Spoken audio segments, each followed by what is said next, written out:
right. Welcome everyone to Sketching Past Midnight. If I can just go ahead and get my stuff fired up here and just go jabam wham, that's what you're watching.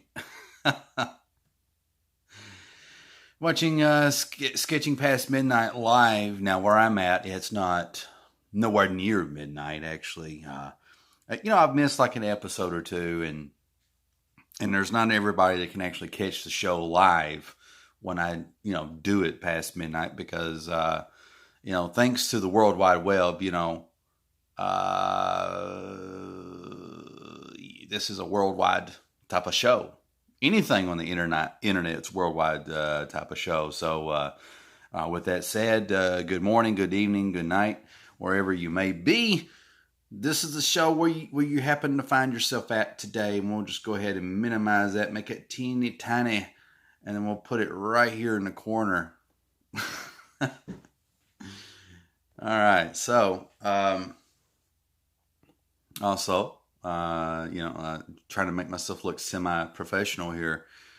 I am CB Smallwood, the greatest of all time, the unchallenged, undisputed, and so shall it be forever. Okay. I say that with a lot of humility, if that's possible. It's not.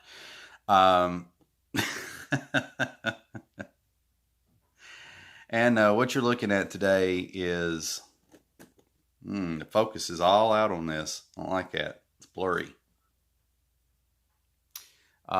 This is the double page spread that I've been working on of Wildcat. It's part of a very, very blurry. I'm gonna clean this lens.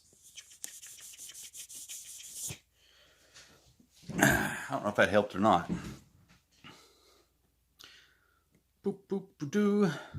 The most excellent Dave Hingley writes, hi CB. Hello, sir.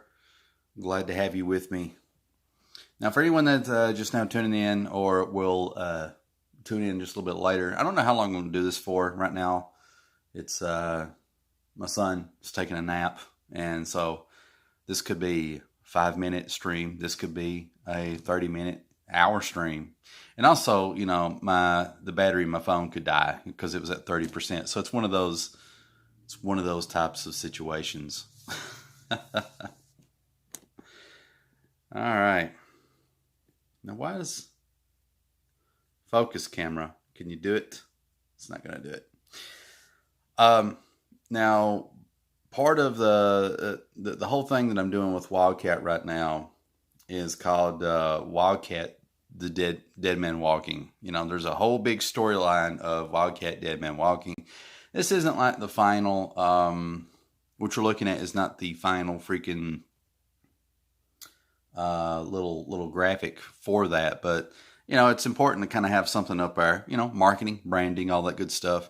But I have a storyline called Wildcat Dead Man Walking. It may span like several books, or maybe I could cram it all into one big book. I don't know. But I have a story arc to tell, and that's the name of it. Get that off of there. Now, I also want to plug this. This is something that I had been working on. Let me move this Wildcat stuff out of the way. Dang it. I'm going to move it. I promise. I promise. So, man. There we go. So, this is Peter DeLuca's Trial by Fire. Everything's just like super bright. The light in this little makeshift studio, which is the kitchen, super bright right now. It just keeps getting brighter and brighter.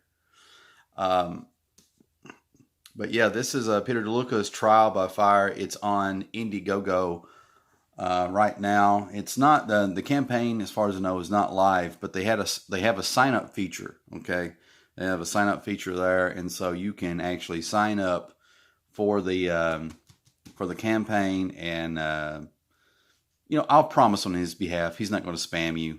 Anything, any emails that you get from him is going to be purely about Trial by Fire, when it's coming out, what type of perks and stuff it has. So if these superheroes interest you, And if you go check out Peter DeLuca, pretty much everywhere from like YouTube to Twitter. Hickey may be on Parler now, Instagram. I mean, he's everywhere. You can, follow him. All right. He also goes by AKA Pad. So with that said, I'm actually going to be working on some fan art today. This, of course, is a fan art piece. And so here's another one that I'm working on. I don't think you've seen this. And I must apologize again. I'm very, very annoyed by the film quality here. It's just atrocious. I don't know. I don't know if this is a lighting issue or what it is. But I don't like it. Maybe there's something I can do here. Maybe focus on my hands. Can it do that? If I could just fix this, I would be a happy man. It's not to be. So anyway, let's go ahead and pull out the fan art that I'm working on. All right. This is Abel Parsons Firepower. I did I kind of just put out an alert to everybody in one of my last streams that it's like, hey, if you have a comic book character, just any type of characters that you would like me to do fan art of, just let me know. Send me like the art. Send me some art of that character, some references, and their name. What's the name of that character? And I'll do it. So I had some free time, and I started working on this fan art. And like, man, the lighting in here. Hang on, guys. Just give me 1 minute. I'm going to do an experiment.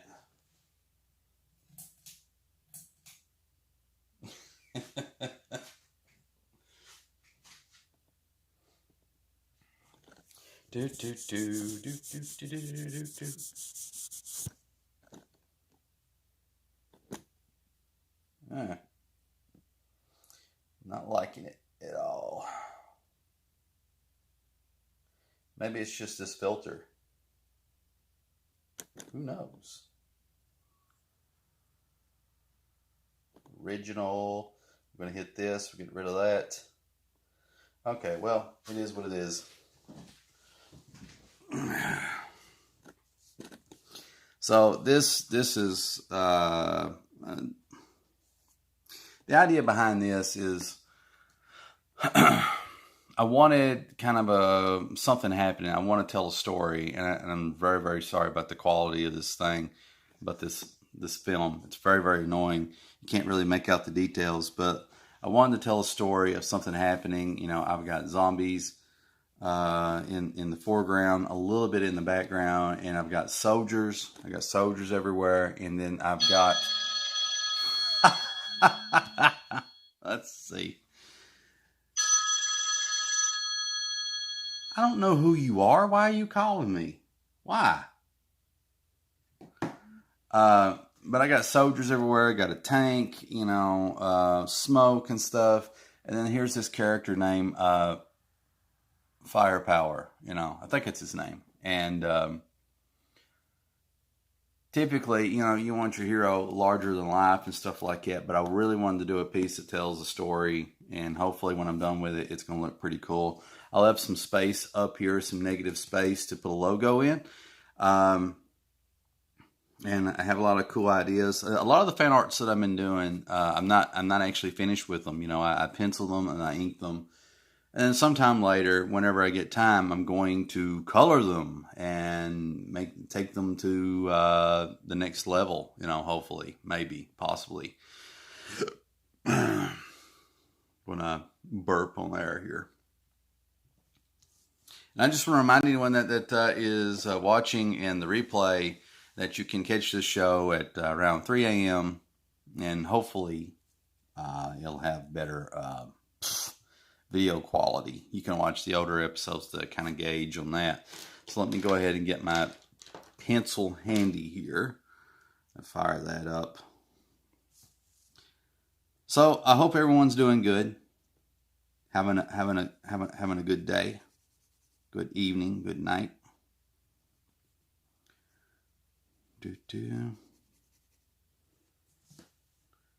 Zoom in here.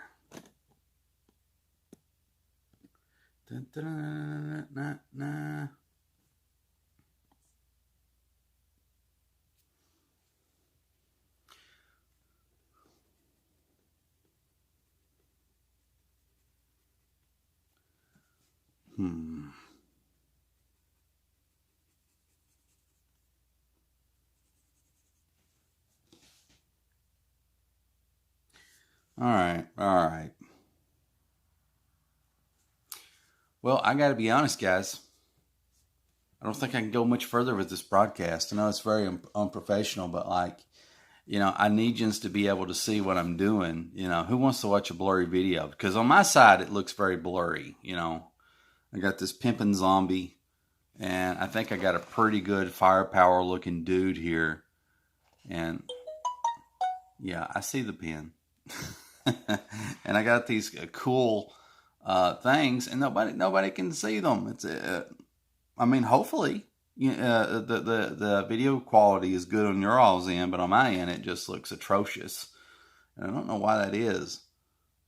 I'm not liking that. I'm like pressing all kinds of buttons, and nothing. Oh my goodness!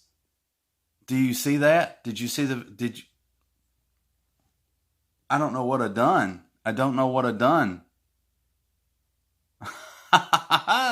Dave, look at this. I was getting ready to bail on this stream. Yeah, I know. It's like, you can't really see because it doesn't, like on my stream here, this is the most professional stream of all time. It has an end button here, how many people's watching, and then a little timer lets me know how long I've been broadcasting for. Then there's like a little reload button, and then a dot button. I press this dot button, and all of a sudden, it decided that it's going to lift the fog off of the stream. So that's a good mental note. This is a good. This is good. This is a good thing that's happened. Because sometimes when these little mishaps happen, it gives you an opportunity to work through them when they happen later. But yeah, this is the zombie, and actually, this zombie here is based off. What is it? It's based off of. Come on, use your mental telepathy and travel through the wires of YouTube. A thumbnail. There we go. Oh, thank God. It's based off a thumbnail that I've seen. Really good YouTube channel by the name of White Bat Audio, which is where I got my theme music from. And this is a thumbnail actually, but the difference is this character was facing forward. He was facing directly at you, and so I think I captured a fairly good likeness of that. I thought that it was a killer looking zombie that was in that thumbnail. Instead of having him look forward, I had him looking to the side. I was like thinking about either digitally or maybe just going ahead and just drawing out a t-shirt design here. The hat is what the hat is, okay? And no, it's not Eddie from Iron Maiden, but I can see how you would think that. Yeah, that definitely does have that vibe. King Crow writes, cacao, ahoy there, folks. And we got smoke pillowing in the background.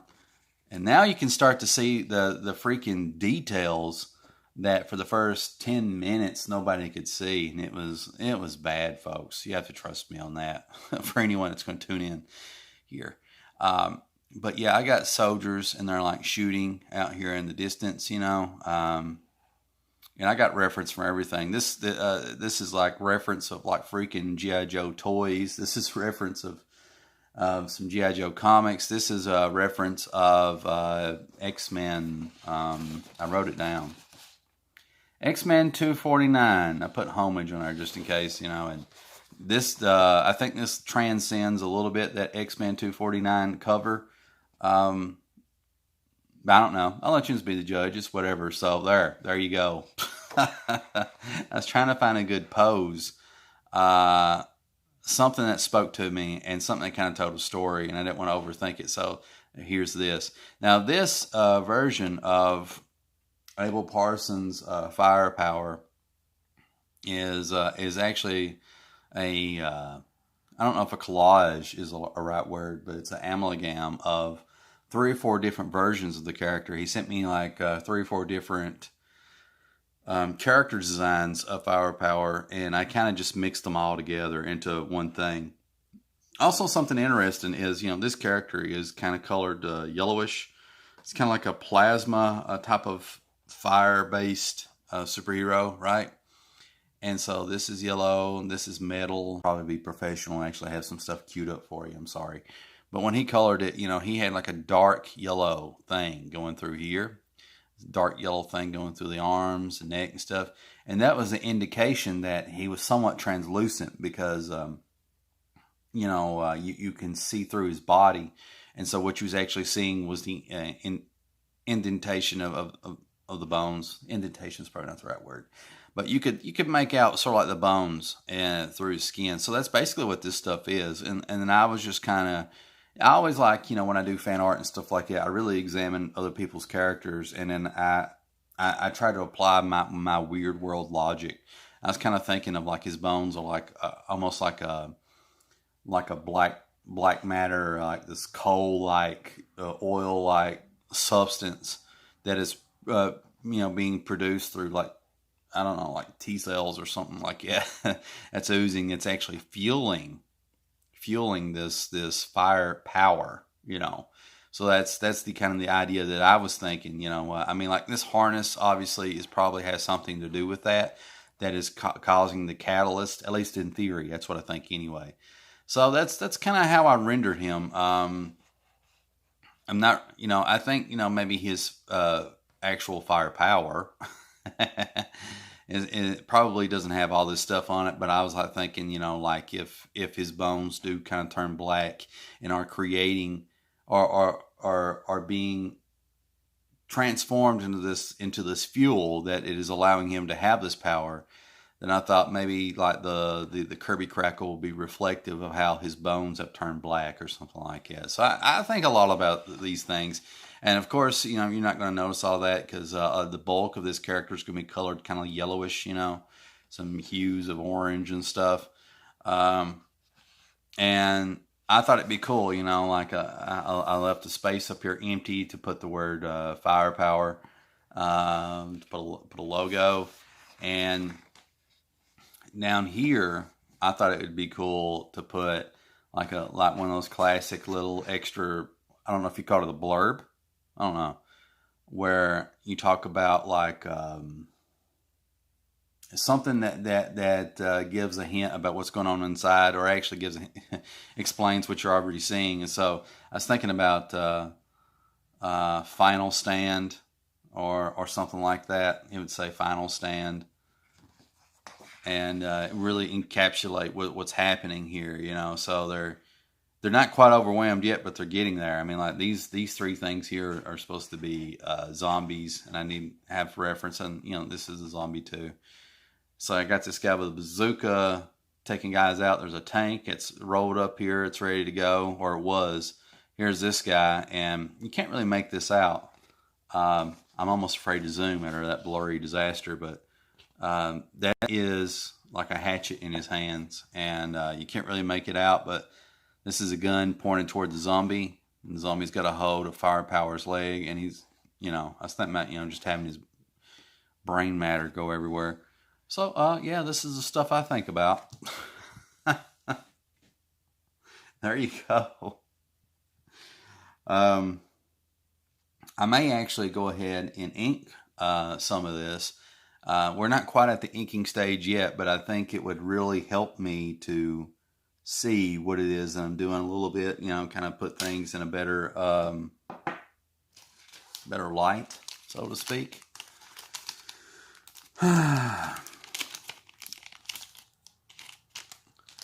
And for anyone that's just now tuning in or watches a replay, just a quick reminder that I do these around 3 a.m. Kentucky time, which is different Kentucky times, I think.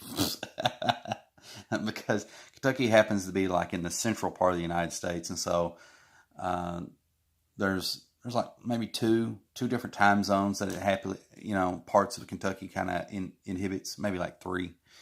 So 3 a.m. nighttime. Why do I do it that late? Well, that's when I kind of have free time to work on stuff. And also, there is a crap load, a buttload of live shows. And so I'm competing for a lot of the same audiences, And usually there's a lot of people that's just kind of wrapping up all their stuff. And so I kind of swoop in and I'm like, hang on, guys. Don't go nowhere. Stay with me. We're going to have a good time.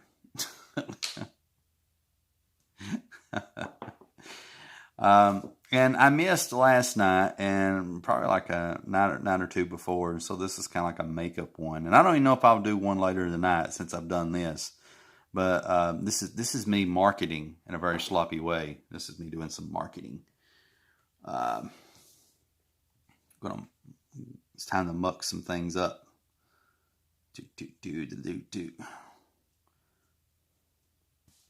That's the thing I like about inking, like especially on camera. Like if you guys can't really make out some of the pencil work that I'm doing and stuff, as soon as I slam on the inks, it really, it's something else, something special.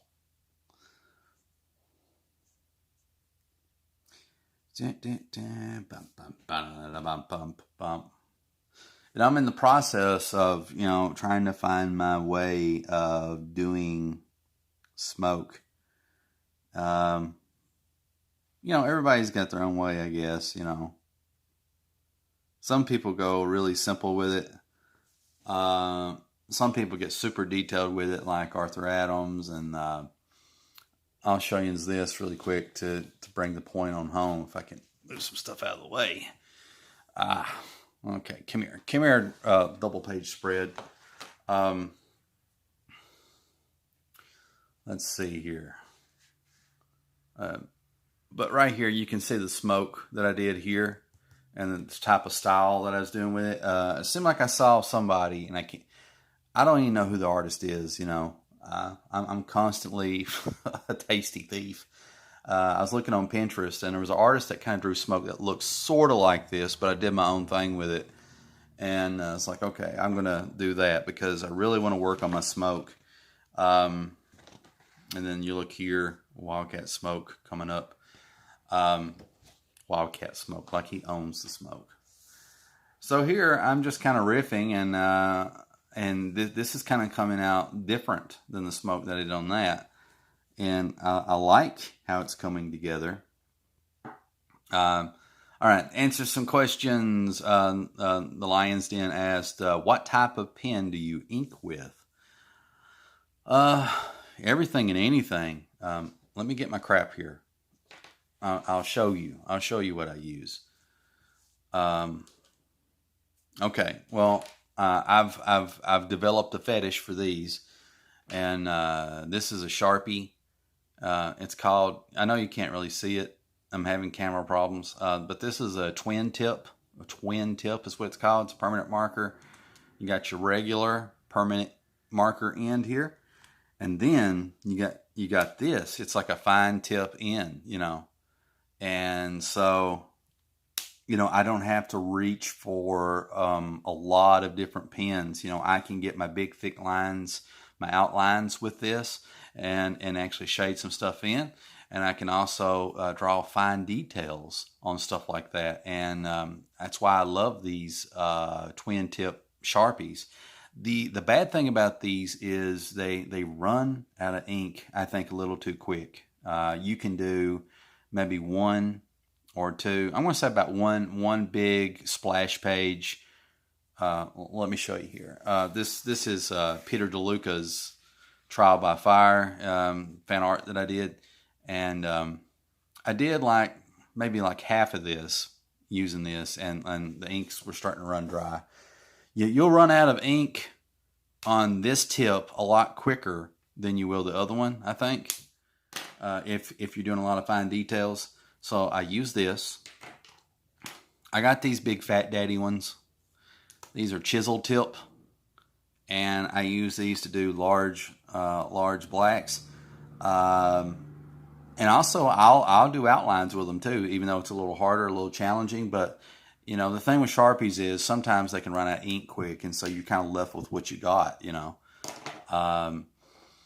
I use this seldomly, but I'll use it more as time goes on. Actually, as I learn to draw, this is called a Signo. That's a Signo.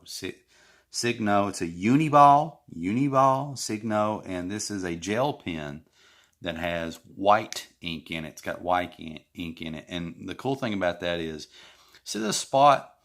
This is supposed to be, unless I change my mind, this is going to be a pure black spot. And so if I want to put in some details, giving you little outlines of the rocks and stuff that's here, I can do that after this is inked black, and then I can use this white Uniball Signo to do that. So this is purely like the icing on the cake. This gives you really cool effects, and it's kind of hit and miss with these white gel pens, because when you go to work on your crap, sometimes that ink dries in a way where it's not white as it should be, and other times it does, and so that's the reason I say I haven't quite got them figured out. This is another Sharpie pen. It basically has the same type of end on it as the other one that I showed you. So I'll use stuff like this. I use these. This is a Stadler, whatever, pigment liner 0.3. It's 0.3 in size. Pretty much the same end on all of these, really. But like different thicknesses and stuff like that. I'll use a regular ballpoint pen for some stuff. So this is really good for kind of semi-medium inks.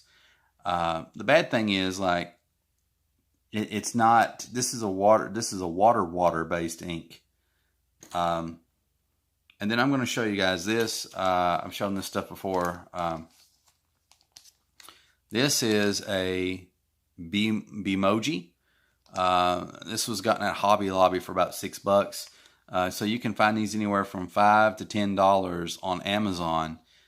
You can get them in packs of 3 to 5, or you can get them in individual packs. And the nibs come in different sizes. So right here you see a picture of what the nib is for this brush pen, and what kind of lines that you can create with it, and it gives you a good idea of the size. So if you want to get this brush pen, here you go. And this is called, again, a Bemoji. You're going to look up brush pen on Amazon or whatever that you buy stuff off of. I can't read nothing on this pack other than Bemoji, because it's all written in, I guess, Japanese. It's got a lot of kanji on it, I think. Maybe some Chinese characters, but the Japanese use Chinese characters in with their kanji too. It's a big language. Anyway, I love this thing. The ink actually ran out in it. It's a water-based ink, and you can't really tell when it slops on the page. The only bad thing about water-based inks, in theory, I think, is if you get your page wet, there's a chance of smearing. But how often do you really do that, right? But the thing is, I used this on like 3 or 4 pages, like big pages, big splash pages, and the ink's run out on it. I love this thing. This was a gift from Will Avenger. And so what I did was I used my Black Indian ink. You can get Black Indian ink like at Walmart and stuff, and you can get it on Amazon.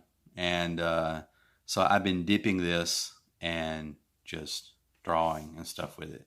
So that's pretty much what I use the ink with. I use this bad boy. You know, I'll use Sharpies, even a regular ballpoint pen and stuff. It's just basically whatever I have to work with is what I use. All right. Dave writes, I have that happen with my white gel pen as well. Going to try a Posca white gel pen for regular opaque white output. Well, let me know how that works out. I know I didn't really share this a while ago what time I was talking about inks, but I got these two bad boys, and I'm going to try to incorporate them more in what I do. You got this Speedball, no, it's kind of blurry, but super pigmented acrylic Speedball ink. It's white. And the thing is, it's gelled into water, so before you use this, you have to give it a good shake to get all that crap out of the bottom of it. Really stirring. You hear how watery it is. And, you know, that does decent, you know, and I don't have my brush out. I don't have my brush out, my brush. And I also got this as backup, you know. This is just acrylic paint. Quick drying, easy cleanup. Dave writes, I got to go. A little one is causing havoc. I know how it is. My feller could wake up in a tornado. So you have fun, Dave. That's not going to be fun. But he knows what I mean. It's not going to be fun.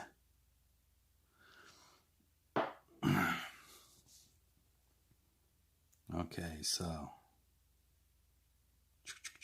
You know, the thing with these brush pens is they are so unruly with how the ink comes out. You do not know what's going to happen when you put the ink to the page. You know, you have to be like really, really disciplined, you know. And I'm not saying I'm not that guy. I got a little bit of discipline. That's about it.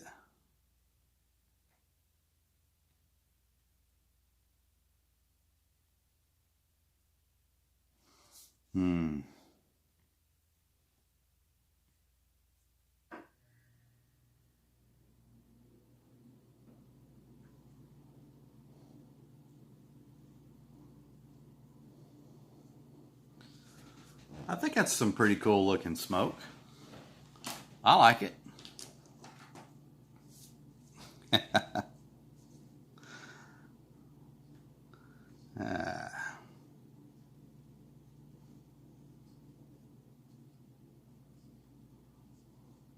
There we go. It's going. That's going to a good, happy place. I think, maybe, possibly.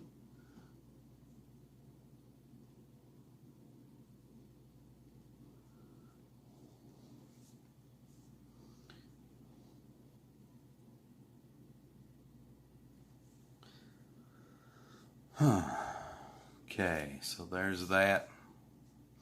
I could actually ink some of this guy. How about that?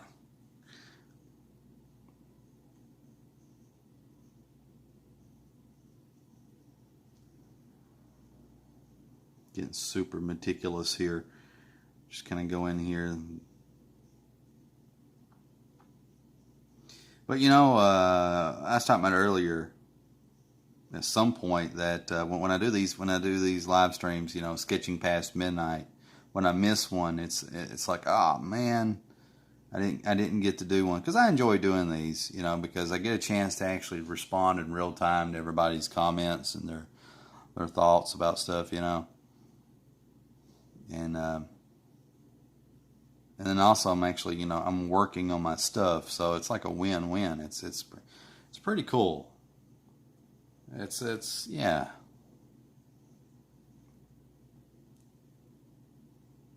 But for anyone watching or doing, you know, the replay or whatever, I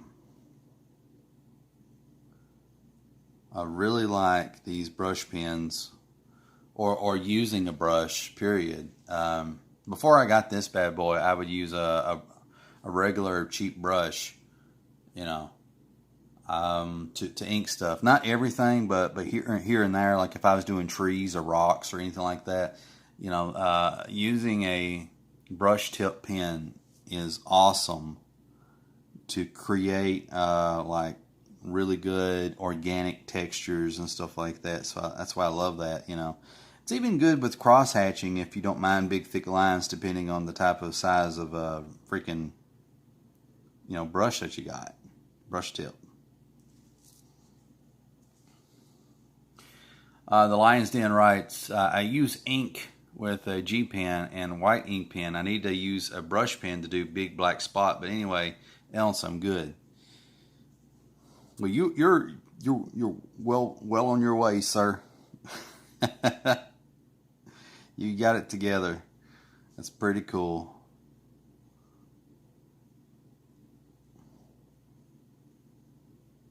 Being very meticulous here. Very meticulous drawing this thing. Don't want to mess up.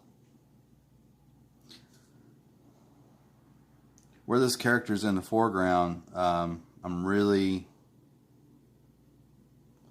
you know, laying on the thick black inks, but I'm not trying to go too thick on it, you know. He's going to pop a little bit more where he's closer. And then, you know, as the camera pans back to the characters in the background, you're going to see, in theory, thinner lines, if I do it right. I don't know. So,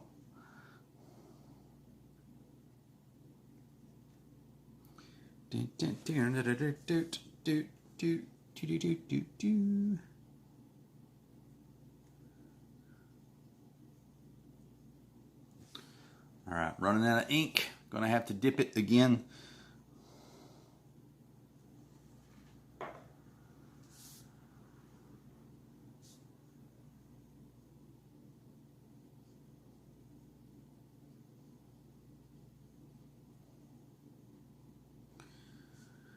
There we go. I don't like how that turned out. That's pretty rough. Don't get slap happy now, CB. Come on now. Be a little disciplined. You can't trust. You know, that's the thing with using a brush pen is you really can't trust your brush pen. You know, you have to treat it like it's a uncle or it's a cousin or somebody that's been to jail a lot of times, and they like it. They like their lifestyle, so you kind of have to watch them. You know, you gotta watch them, and that's when you're using a brush pen, you gotta watch this bad boy because he's gonna want to go rogue. You know, he's going to go do his own thing, and what are you gonna do? So yeah.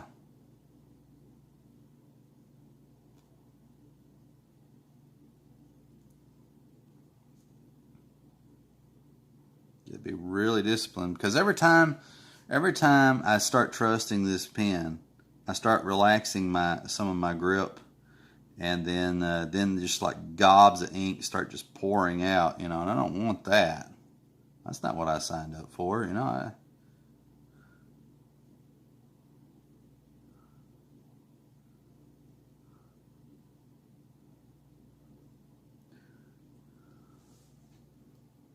You can't even see what I'm drawing. I'm drawing it off the page. Jeez, oh. I'm sorry, guys. That's bad. Can't be doing that. For anyone just now tuning in, you're watching me do fan art of Abel Parsons' Firepower, which you can find him on YouTube, Instagram, Twitter, Facebook. I think that's pretty much everything. I could be wrong. I might have missed a few, you know. Might have missed a few in that. Panning out so you can, here, let me zoom back out here so you can actually see. Yeah, so there it is. All right, let me zoom back in so you can actually watch what I'm doing. Probably shouldn't use this to ink the fine details, but I don't know. Sometimes when you're working on something, you gotta kind of trust your instincts, you know, like, or your gut. Your gut's like, my gut's saying like, you know, there's some good stuff that's coming out of this pen. And it's not finished yet.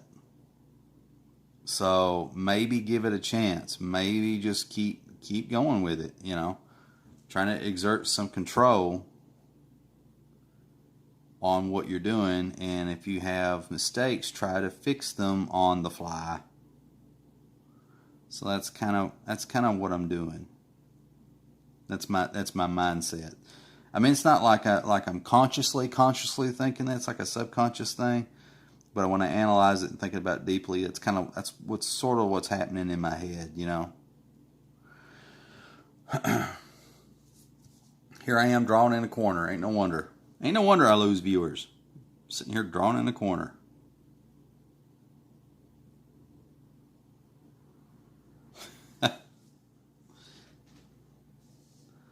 Like you guys liking this zombie art?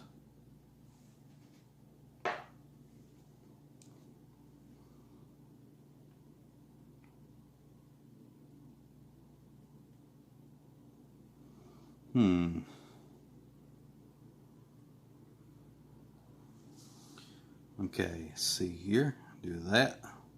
Kind of accentuate the eyes.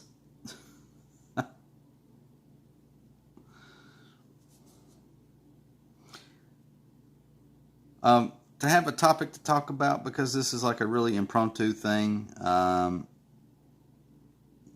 Has everyone been following the whole big Twitter mess? The Twitter mess here lately? Well, if you haven't, let me be the one to inform you that Twitter got hacked. Okay, and this is a really interesting thing for a lot of different reasons. Sorry, you can't see what I'm doing. But Twitter got hacked, and a lot of celebrities' profile and politicians' profiles were exposed. You know, and the whole thing behind the hack supposedly has something to do with Bitcoin. Whatever the deal is with that. But the fear is that some people have, or the interest that some people have about all this, is basically there's a lot of famous people and a lot of celebrities, a lot of politicians that use Twitter, and they have DMs. They have private messages. You see where I'm going with this? And people say one thing in public, and they say another thing in private. So those private messages have been, hypothetically, they've been exposed. They've been compromised. And the people or person who